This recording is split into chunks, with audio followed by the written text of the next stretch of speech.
Good evening all of you. चलिए हम लोग कल एक प्रॉब्लम कर रहे थे ये वाला, और इसको हम लोग बीच में ही छोड़ दिए थे, इसको हम लोग कंप्लीट कर लेते हैं। उसके बाद फिर हम लोग नए टॉपिक में जाएंगे। तो find the current flow through a copper wire of length 0.2 metre area of cross section 1 mm square when it's connected to a battery of 4 volt. Given that electron mobility is 4.5 into 10 power minus 6, number density of electron in copper wire is 8.5 into 10 power 28 per meter cube. तो हम लोगों को क्या करना है इसमें, देखिए हम लोग इसमें क्या करेंगे ना, पहले गिवन क्वांटिटी लिख लीजिए, इसीलिए हम इसको अलग कर लिए हैं। देखिए पहले हम लोग गिवन क्वांटिटी लिख लेते हैं, ठीक है। तो find the current flow through a copper wire of length, तो यहाँ पर लेंथ दिया हुआ है, लेंथ कितना है 0.2 metre. Area of cross section भी दिया हुआ है, एरिया ऑफ क्रॉस सेक्शन कितना दिया हुआ है 1 mm स्क्वायर। इसको हम लोग 1 इंटू 10⁻³ मीटर का स्क्वायर भी कह सकते हैं, जो अल्टीमेटली क्या हो जाएगा 1 इंटू 10⁻⁻6, ये इससे मल्टीप्लाई हो जाएगा मीटर स्क्वायर। चलिए बहुत अच्छा। Next, when it's connected to a battery of 4 volt, तो यहाँ पर जो दिया हुआ है बैटरी का, हम लोग उसको क्या बोलेंगे पोटेंशियल डिफरेंस। कितना दिया हुआ है 4 वोल्ट, ठीक। नेक्स्ट यहाँ पर क्या दिया हुआ है, गिवन दैट इलेक्ट्रॉन मोबिलिटी। तो कल हम लोग इलेक्ट्रॉन मोबिलिटी पढ़े थे, इलेक्ट्रॉन मोबिलिटी के बारे में कल हम लोग अच्छे से पढ़े थे, याद कीजिए। तो यहाँ पर इलेक्ट्रॉन मोबिलिटी क्या होता है, इलेक्ट्रॉन मोबिलिटी का मतलब इसको म्यू से डिनोट करते हैं, और हम लोग क्या कहते हैं drift velocity per unit electric field. तो वो दिया हुआ है, तो यहाँ पर कितना दिया हुआ है वो 4.5 इंटू 10⁻⁻6 क्या मीटर स्क्वायर पर सेकेंड पर वोल्ट, ठीक है। नंबर डेंसिटी ऑफ इलेक्ट्रॉन मतलब कि n दिया हुआ है, that is number of electrons पर यूनिट वॉल्यूम। कितना दिया हुआ है 8.5 इंटू 10⁻28 पर मीटर क्यूब। चलिए बहुत अच्छी बात। अब क्या करना है हम लोगों को, अब हम लोगों को यहाँ पर इसको सॉल्व करने का प्रोसेस स्टार्ट करेंगे। तो सबसे पहले तो हम लोग क्या निकालेंगे इलेक्ट्रिक फील्ड। क्यों इलेक्ट्रिक फील्ड निकालना है, क्योंकि यहाँ पे फाइंड करंट फ्लो दिया हुआ है। तो फाइंड करंट फ्लो का मतलब क्या हुआ, फाइंड करंट फ्लो का मतलब क्या हुआ, हमको पहले इलेक्ट्रिक फील्ड निकालना पड़ेगा। इलेक्ट्रिक फील्ड का मतलब V/L, याद है ना। इलेक्ट्रिक फील्ड क्या होता है, तो हम लोग क्या बोलते हैं इसको पोटेंशियल ग्रेडियंट। लेंथ दिया हुआ है और वोल्ट भी दिया हुआ है, तो यहाँ पर क्या लिखेंगे 4 वोल्ट डिवाइडेड बाय 0.2 मीटर। तो इलेक्ट्रिक फील्ड आ जाएगा वोल्ट पर मीटर में, ठीक है। कितना आएगा 20 वोल्ट पर मीटर। चलिए जब हम लोग ये आसानी से निकाल लिए, तब हम लोगों को क्या करना है current through the wire.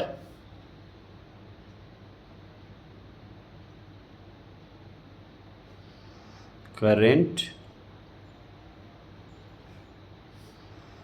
Through the wire, तो करंट और इलेक्ट्रिक फील्ड का डायरेक्ट क्या कनेक्शन है वो भी हम लोगों को यहाँ पे रिवील हो जाएगा। I इज इक्वल टू, पहले ड्रिफ्ट वेलोसिटी का क्या रिलेशन है NEAVD।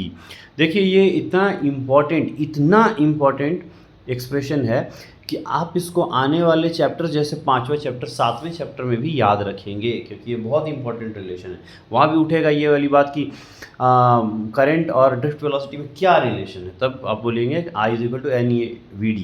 N क्या है number of density of electron, means electrons पर यूनिट वॉल्यूम। ये है E charge on 1 electron, A area of cross section, और VD क्या है ड्रिफ्ट स्पीड, ठीक। तो यहाँ तक जब हम लोग लिख लिए, तो अब हम लोग इसको और अच्छे से लिख लें, यहाँ पर समझ लें कि क्या होगा।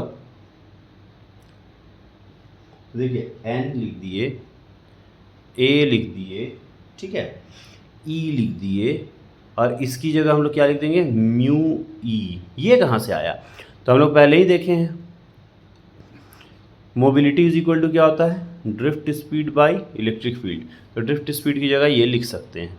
अब आपको n का वैल्यू यहाँ पर दिया हुआ है कितना 8.5 इंटू 10⁻28।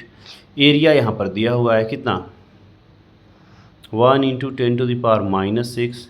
E दिया हुआ है चार्ज 1.6 इंटू 10⁻⁻19। म्यू दिया हुआ है आपको 4.5 इंटू 10⁻⁻6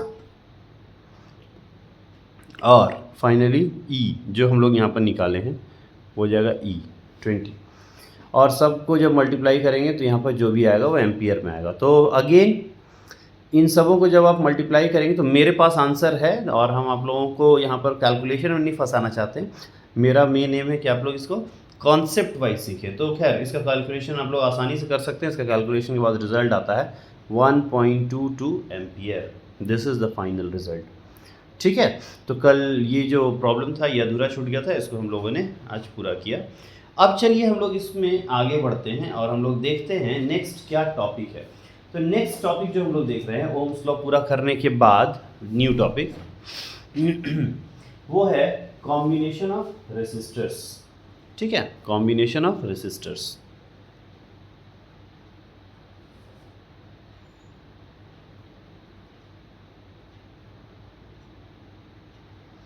सीरीज एंड पैरेलल। देखिए resistors in series and parallel. तो यहाँ पर हम लोग क्या करेंगे, इसको थोड़ा सा कंपेयरिंग के मोड में पढ़ेंगे। इसको कंपैरेटिव स्टडी करेंगे। कंपैरेटिव स्टडी क्या होगा, बहुत सिंपल है। यहाँ पर हम लोग सीरीज़ के बारे में पढ़ेंगे और यहाँ पर हम लोग पैरेलल के बारे में पढ़ेंगे। एकदम सिंपल। ठीक है, तो सीरीज में जो रेजिस्टर्स होता है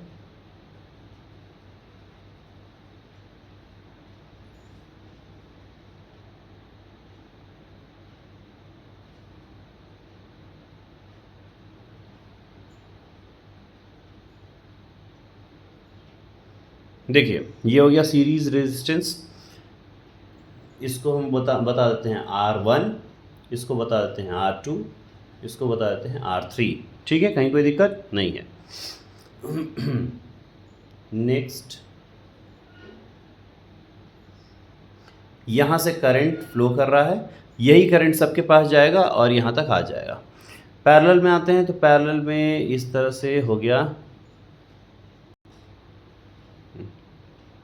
तो इसको हम लोग ऐसे करेंगे।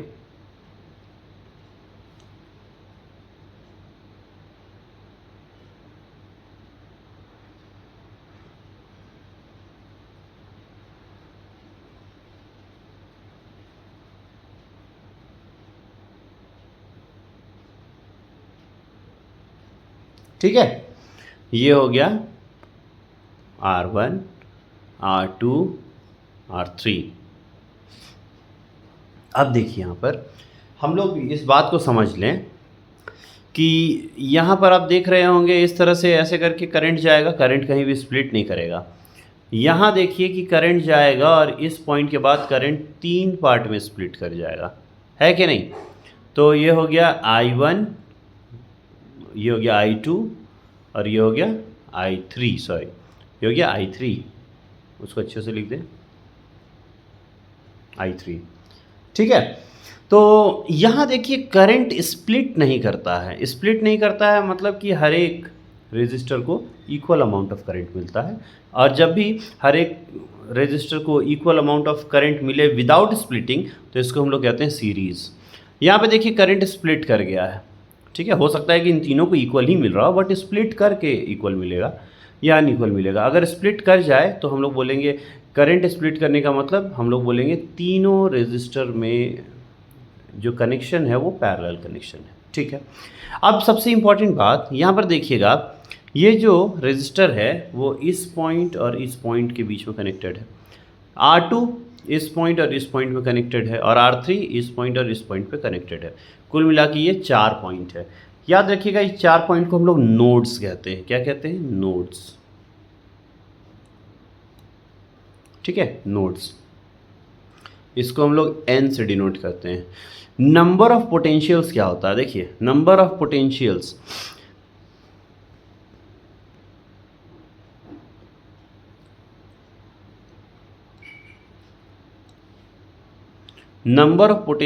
हमेशा होता है नोड -1। इसको याद रखिएगा। यहाँ नोड काउंट कीजिए कितना होगा, 1 2 3 4। तो नंबर ऑफ पोटेंशियल्स हम लोग बोलेंगे 4 - 1 कितना आया? ये आया 3। तो यहाँ पर 3 पोटेंशियल होगा। देखिए, एक इसके अक्रॉस, एक इसके अक्रॉस, एक इसके अक्रॉस। ये हो गया V1, ये हो गया V2, ये हो गया V3। यहाँ पे कितने नोड्स या कनेक्शन पॉइंट हैं? यहाँ पे 2 नोड्स हैं, 1 2, ठीक है। तो यहाँ 2 - 1 करेंगे तो 1, यानी कि इस तीनों के अक्रॉस एक ही पोटेंशियल डिफरेंस होगा। क्या होगा? यहाँ भी V, यहाँ भी V और यहाँ भी V। और ये V क्या होता है? बैटरी का पोटेंशियल डिफरेंस। यहाँ पे भी ये बैटरी का पोटेंशियल डिफरेंस है।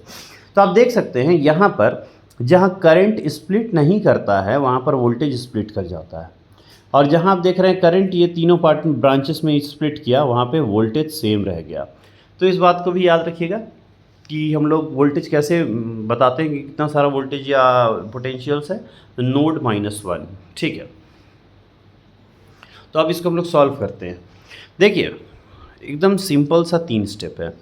जो भी स्प्लिट करता है उसको जोड़ दीजिए। यहाँ पर करंट स्प्लिट किया है? नहीं, वोल्टेज स्प्लिट किया है, तो वोल्टेज को जोड़ देंगे। तो क्या आप लिखेंगे? V = V1 + V2 + V3। यहाँ पर क्या वोल्टेज स्प्लिट किया है? नहीं, यहाँ पर करंट स्प्लिट किया है। तो क्या हम लोग जोड़ देंगे? I = I1 + I2 + I3। Next, अब जो जोड़े हैं उसको हटा दीजिए, मतलब रिप्लेस कीजिए। तो अगर हम लोग V = IR ये रिलेशन जानते हैं और V की जगह हमको V को हटाना है तो IR लिखना पड़ेगा। IR V1 क्या होगा? तो V1 होगा IR1। क्यों? क्योंकि इन तीनों को देखिए सेम ही करंट मिल रहा है। इस R1 देखिए, V1 क्या है? ये I इसके पास जाएगा और R1। V2 क्या है? I जाएगा इसके पास R2, I जाएगा इसके पास R3। तो IR1 + IR2 + IR3। अच्छा, ठीक है। अब यहाँ से हमको I को रिप्लेस करना है, तो I की जगह हम क्या लिखेंगे? V/R। यहाँ पे लिख देते हैं V/R। यहाँ के क्या लिखेंगे? V/R1। क्यों? क्योंकि देखिए ये V है और यहाँ पे रेजिस्टेंस है R1। यहाँ I2 जहाँ जा रहा है वहाँ R2 और V है, तो V/R2, V/R3।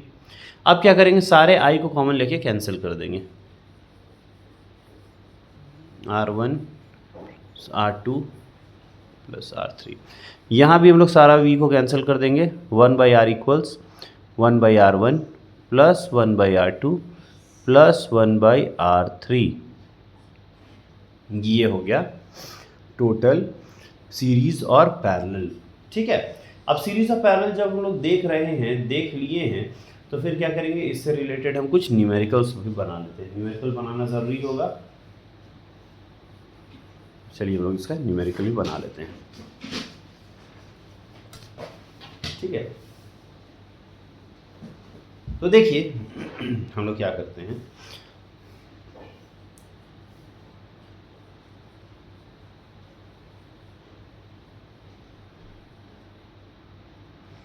ये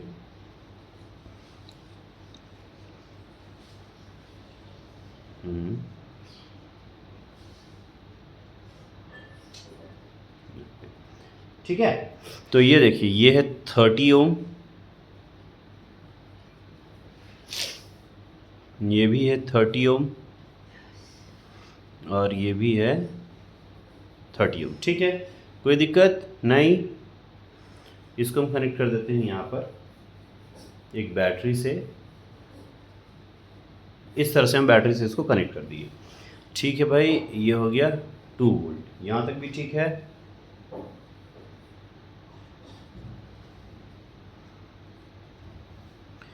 ABC, ठीक। हमको करना क्या है यहाँ पे? Find the value of current. Simple, यहाँ पे हम लोगों को क्या निकालना है? Find the value of current.